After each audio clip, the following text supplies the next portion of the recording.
তবে এই শিক্ষা অবশ্যই নৈতিক এবং দুনিয়াবী বা জাগতিক শিক্ষার সমন্বয় হতে হবে। মানুষ যাতে মানুষ হয়, শিক্ষা নিয়ে মানুষ যাতে ডাকাত না হয়, আমরা সেই শিক্ষাটি চাই। আমরা এমন একটি দেশ চাই, যে দেশে আমাদের মা বোনেরা নিঃসংকোচে যেমন ঘরে সুরক্ষিত থাকবেন, কর্মস্থলেও সুরক্ষা পাবেন, রাস্তাঘাটেও সুরক্ষা পাবেন। তাদের দিকে কোনো খারাপ লোক চোখ তুলে তাকানোর কসরত পাবে না। তারা ইজ্জতের সাথে, মর্যাদার সাথে, তাদের দক্ষতা দিয়ে দেশের উন্নয়নে তারাও ভূমিকা রাখবে। ডিজাইন, এলিগেন্স, বিউটি, সেরা পণ্য সবার জন্য জেভিকো। নবী করিম সাল্লাল্লাহু আলাইহি ওয়াসাল্লাম মানব জীবনের সবচেয়ে ঝুঁকিপূর্ণ কাজে মহিলাদেরকে শরীক করেছেন। সেই কাজটি হচ্ছে যুদ্ধ। যুদ্ধে মারা পুরুষের পাশে থেকে তারাও যুদ্ধ করেছে। বিশেষ করে বদর যুদ্ধের কঠিন দিনে আমি প্রায় এই উদাহরণটা দিয়ে থাকি। যখন কাফেররা আল্লাহ রসুলের খুব কাছাকাছি চলে এসেছিল তাকে হত্যা করার জন্যে, যখন পুরুষ যোদ্ধারা দিক বিদিক কিছুটা জ্ঞান হারিয়ে ফেলেছিলেন, তখন একজন মা চতুর্দিকে ঘুরে ঘুরে আল্লাহর রসুলকে বেষ্টনে দিয়ে রেখেছিলেন। যুদ্ধ যখন শেষ হয়েছে, তার শরীরে 37টা তীর ঝুলন্ত অবস্থায় ছিল, 70টা কঠিন আঘাত ছিল। রাসূল করিম সাল্লাল্লাহু আলাইহি ওয়াসাল্লাম বলেছেন, শত্রু যখন সামনের দিক থেকে এসেছে তখন শত্রুর তীর আর আমার মাঝখানে ছিল আল্লাহর এই বান্দি। যখন পিছন দিক থেকে এসেছে ছিল আল্লাহর বান্দি। ঘুরে ঘুরে আল্লাহ রসুলকে কিভাবে তিনি রক্ষা করবেন। ডাইনে এসেছে ডান দিকে, বামে এসেছে বাম দিকে। আমাদের সেই সর্বোচ্চ ইজ্জতের মর্যাদাবান মায়ের নাম ছিল হযরতে মুসাইবা রাদিয়াল্লাহু তাআলা আনহা। যদি যুদ্ধের এই কঠিন ময়দানে আল্লাহর রাসূল তাদের জন্য কর্মক্ষেত্র সৃষ্টি করে দিয়ে থাকেন, আমরা কে তাদের হাত বন্ধ করা? আমাদের ব্যাপারে ইসলামের প্রতিপক্ষ শক্তিরা অপপ্রচার চালায়। জামাতে ইসলামী ক্ষমতায় গেলে মহিলাদেরকে ঘর থেকে বের হতে দিবে না, আর যদি দেও আস্তে করে এনে জোর করে একটা বুরকা পরাই দেবে। জোর করে পরানো লাগবে না। যে দেশে ইসলাম কায়েম হবে, এদেশের মানুষেরা, মায়েরা আনন্দের সাথে সেদিন তারা ইজ্জতের জন্য তাদের সম্মানের মর্যাদার পোশাক পরিধান করবেন। তারপরেও কোনো মা, কোনো বোন যদি এই পোশাকের বাইরে থাকেন, আমরা তাদেরকে কথা দিচ্ছি, নিশ্চয়তা দিচ্ছি, কারো উপর জোর কাটানো হবে না। কারণ এদেশে শুধু মুসলমানরা বসবাস করে না, অন্যান্য ধর্মের লোকেরাও বসবাস করে। তারা তো আমাদের ধর্ম যেহেতু গ্রহণ করেনি, তাদের জন্য ইসলামের প্রেসক্রাইব করা পর্দাও তাদের জন্য প্রযোজ্য হয়। তারা যদি ইসলামের সৌন্দর্যে অভিভূত হয়ে ইসলাম কবুল করে সেটা ভিন্ন কথা। তাদেরকে ইসলাম গ্রহণ করতেও কাউকেই বাধ্য করা হবে না। সম্মানিত সহকর্মীবৃন্দ, এই দেশে শুধু মুসলমানরা বসবাস করে না, হিন্দু, খ্রিস্টান, বৌদ্ধ ধর্মের লোকেরাও বসবাস করে।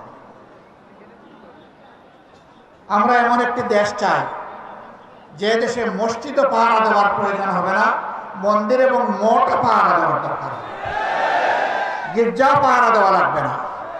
সকল ধর্মের লোকেরা তাদের আপন আপন ধর্ম তাদের মতো করে শান্তিতে, নিরাপত্তার সাথে তারা পালন করবে।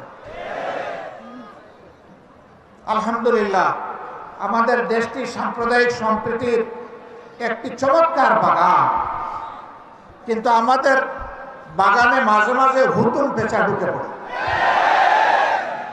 এই হুতুম পেঁচাদের ব্যাপারে আমাদেরকে সতর্ক থাকতে হবে। আমরা এই সম্প্রীতি নষ্ট করতে দেব না। আমরা এমন একটি বাংলাদেশ গঠন করতে চাই যেখানে মানুষকে তার শিক্ষা কিংবা কাজের ধরন দেখে মর্যাদা দেওয়া হবে না, বরঞ্চ প্রত্যেকটা মানুষকে আশরাফুল মখলুকাত হিসেবে মর্যাদা দেওয়া হবে। আমার দেশের একজন পরিচ্ছন্নতা কর্মী, তিনিও আমার ভিআইপি। তারা যদি 3 দিনের জন্য তাদের কাজ বন্ধ করে, আমরা কেউ ঘর থেকে বের হতে পারবো না। তাদের এই কাজ, কঠিন কাজ আমি করতে পারবো না। তারা কষ্ট করে এই কাজটা আমাদের করে দেন। আমি তাদেরকে স্যালিউট জানাই।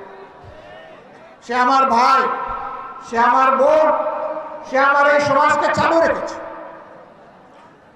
যে ভাইটি আমার রিক্সা চালিয়ে জীবন নির্বাহ করে, ও রিক্সা না চালাইলে আমি আমার কর্মস্থলে যেতে পারবো না, আমি তাকে স্যালিউট জানাই।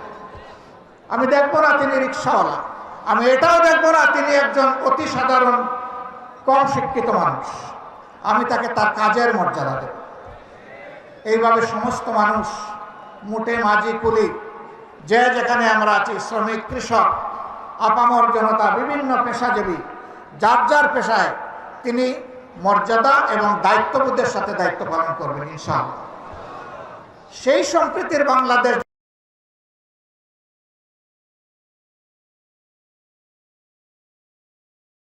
থাকবে না। এই জন্য আমরা চাই জাতীয় স্বার্থে দল এবং ধর্মের ঊর্ধ্বে উঠে আমরা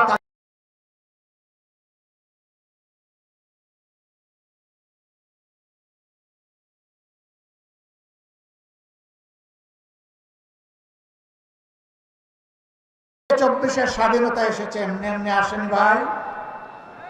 2006 সালের 28 অক্টোবর স্পষ্ট দিবালোকে লোকে বইটা দিয়ে আদম সন্তানদেরকে হত্যা করার পর যখন তাদের নিতর দেহ পড়ে তলপাচ্ছিল, তখন তার উপর উঠে বিকৃত রুচির ওই খুনিরা তখন তারা লাফালাফি করেছিল। সেই দিন বাংলাদেশ পথ হারিয়েছিল। সেই পথ হারা দীর্ঘ ত্যাগের পর আবার আল্লাহর অশেষ মেহেরবানিতে 2024 সালের 5 আগস্ট আবার তার পথে ফিরে এসেছে। এর মাঝে অনেক রক্ত দিতে হয়েছে।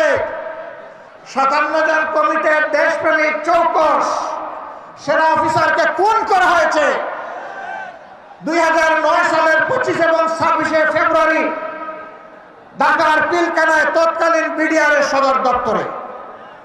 এরপরে জামাতে ইসলামের নেতৃবৃন্দকে দফায় দফায় খুন করা হয়েছে। 2 জন সাবেক আমিরে জামাত সহ 11 জন কলিজার টুকরা আমাদের মাতার তাজ শীর্ষ নেতৃবৃন্দকে বিচারের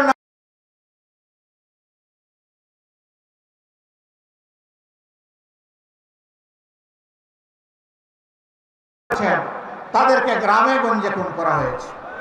আগেই বলেছি সবচেয়ে বেশি খুনের ঘটনা ঘটেছে এই সাতক্ষীরা। তারপরে আপনাদের পার্শ্ববর্তী জেলা ঝিনাইদহ, এইভাবে বিভিন্ন জায়গায় খুনের তাণ্ডব চালানো হয়েছে। ভাই ও বোনেরা, সর্বশেষ এই বছরে 1 জুলাই থেকে শুরু করে 5 আগস্ট পর্যন্ত খুনের বন্যায় বাংলাদেশকে কোটা বাতিলের জন্যও নয়। তারা বলেছিল যৌক্তিক কোটা দেন, আমাদের আপত্তি নাই, কিন্তু কোটার নামে জাতির সাথে মেধার সাথে তামসা করবেন তা আমরা মানব না। কেন তারা এটা বললো? এই জ্বালায় তাদের বিরুদ্ধে মানুষের কিনা, এদেশের মানুষের কিনায় অস্ত্র এবং বুলেট দিয়ে জাতির বিরুদ্ধে তাদেরকে পাঠিয়ে দেওয়া হলো। একদিকে সরকারি বাহিনীকে নামিয়ে দেওয়া হলো, আরেকদিকে সরকার তাদের সশস্ত্র গুন্ডাদেরকে নামিয়ে দিল। এই উভয় পক্ষের আঘাতে আঘাতে জর্জরিত হয়ে 1,500-এর কম বেশি আদম সন্তান শুধু এই ক্ষুদ্র সময়ের ভিতরে দুনিয়া থেকে বিদায় নিয়েছেন। 6 সালের 28 অক্টোবর থেকে শুরু করে 24 সালের 5 আগস্ট পর্যন্ত জালিমের জুলুমের শিকার হয়ে যারা বিদায় নিয়েছেন, আল্লাহর দরবারে দোয়া করে আল্লাহ তাআলা তাদেরকে শহীদ হিসাবে কবুল করুন। তাদের পরিবারকে আল্লাহ মর্যাদা দান করুন। এই পরিবারগুলো জাতির সম্পদ। আজীবন আল্লাহ তাআলা এই পরিবারগুলোর কাছে আমাদের ঋণবোধের মানসিকতা নিয়ে তাদেরকে সম্মান করার তৌফিক দান করুন। যারা পঙ্গু হয়েছেন তাদের খেদমতকে আল্লাহ কবুল করুন। আল্লাহ তাদের জীবনটা সচল করে দিন।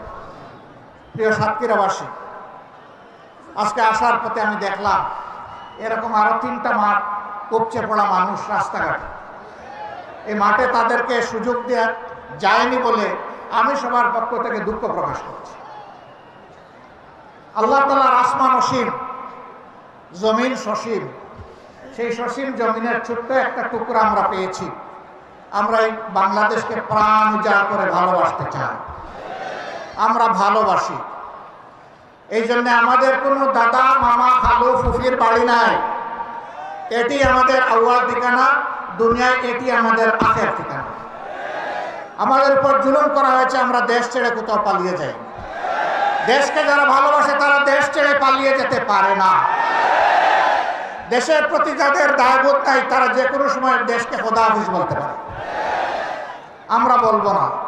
আমরা আমাদের আল্লাহর কাছে আমরা খুবই বিনীত, কৃতজ্ঞ। তিনি এমন একটি সুন্দর দেশে আমাদেরকে পয়দা করেছেন। আমরা এই দেশ নিয়ে বাঁচতে চাই, এই দেশেই অন্যায়ের বিরুদ্ধে লড়তে চাই এবং এই দেশকেই আমরা দুনিয়ার একটা শ্রেষ্ঠ দেশে পরিণত করতে চাই। এই সংগ্রামের দায়িত্ব আপনাদেরকে নিতে হবে। আপনারা নেওয়ার জন্য প্রস্তুত? এই হালকা প্রস্তুতে হবে না, আওয়াজ দেন আপনারা প্রস্তুত? আলহামদুলিল্লাহ, আল্লাহ কবুল করুন। আজকে সারা বাংলাদেশ থেকে গর্জন উঠেছে সিংহের আওয়াজে। আমরা জীবন দিব, কিন্তু আমার দেশের 1 ইঞ্চি মাটি কোনো হায়নাকে দেব না। আল্লাহ তাআলা আমাদেরকে এই শক্তি দান করুন। 24-এর আমাদের সন্তান, বুকের সন্তান, যুবক যুবতীরা, তারা যে অন্যায়ের বিরুদ্ধে বুক চিতিয়ে লড়াই করেছে, আল্লাহর কাছে চাই, হে আল্লাহ তুমি তাদের অন্তর দেশপ্রেম এবং তোমার ইমানের নূর দিয়ে পরিপূর্ণ করে দাও। আর ও ধরনের জেনারেশন প্রজন্ম আমাদেরকে বারবার উপহার দাও। বাংলাদেশের মানুষের ফুলের বাগান তুমি ওই সমস্ত মানুষ দিয়ে পরিপূর্ণ করে দাও। আমরা একটা মানবিক বাংলাদেশ গড়তে চাই। এই বাংলাদেশের দায়িত্ব যুব সমাজের হাতে তুলে দিতে চাই। এই যুব সমাজই ভবিষ্যতের বাংলাদেশ। আপনারা সবাই দায়িত্ব তুলে দিতে রাজি আছেন? যারা বয়স্ক তারা কি মন খারাপ করলেন? একবার এক সন্তানকে সম্বর্ধনা দেওয়া হচ্ছে তার কৃতিত্বের জন্য। তো ছেলের ব্যাপারে অনেক কিছু বলা হয়েছে। বাপকে কেউ চিনে না। বাপ এতক্ষণ চিন্তা করলো, কি রে আমারে কেউ একটু স্মরণও করল। যখন তার হাতে ক্রেস্ট তুলে দেওয়া হবে, বাপ দাঁড়িয়ে বলল, আমার একটি কথা আছে। এত সময় আপনারা যাকে সম্বর্ধনা দেওয়ার জন্য অনেক প্রশংসা করেছেন, দেখতে হবে ছেলেটা কার। আলহামদুলিল্লাহ, এক কথায় সব কিছু বুকের ভিতরে এসে গেছে। বুকের ছেলে যেমন বুকে থাকে, বুকের ছেলের কৃতিত্ব তেমন বাবার বুকে চলে আসে। কাজেই আমরা আমাদের সন্তানদের নিয়ে গর্বিত। আলহামদুলিল্লাহ, এমন সন্তান আল্লাহ আমাদেরকে দান করেছেন বলে আমরা আল্লাহ শুকরিয়া আদায় করি। সেই বাংলাদেশে আমরা চাচ্ছি। আমরা ইনশাআল্লাহ আমাদের সন্তানদেরকে সঙ্গে নিয়ে বুকে ধারণ করে আগামীর দায়িত্ব তাদের হাতে তুলে দেব। এই বাংলাদেশ আমরা চাই। এই বাংলাদেশ আপনারাও চান? তাহলে ঘরে ঘরে আওয়াজ ছড়িয়ে দিন। আমাদের কথা খুব সংক্ষিপ্ত। আগেও বলেছি, আল্লাহ যেহেতু এই দেশটা আমাদেরকে দিয়েছেন, আমরা এই দেশটাকে পৃথিবীর একটা শ্রেষ্ঠ দেশ বানাতে চাই ইনশাআল্লাহ।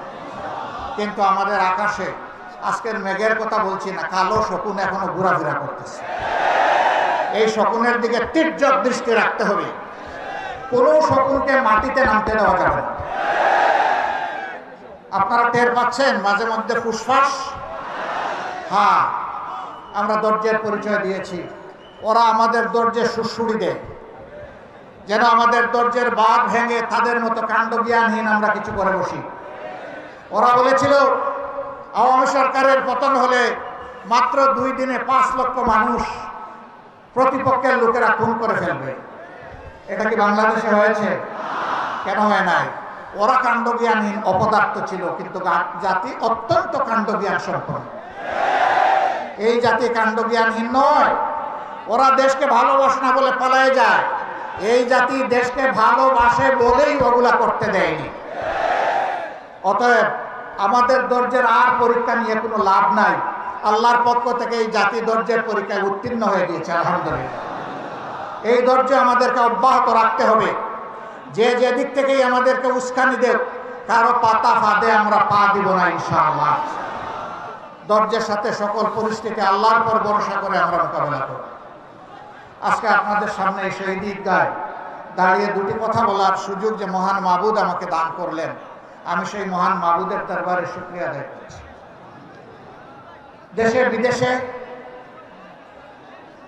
স্বৈরাচারের হাত থেকে দেশটাকে মুক্ত করার জন্য সমান তালে অনেকে লড়াই করেছেন।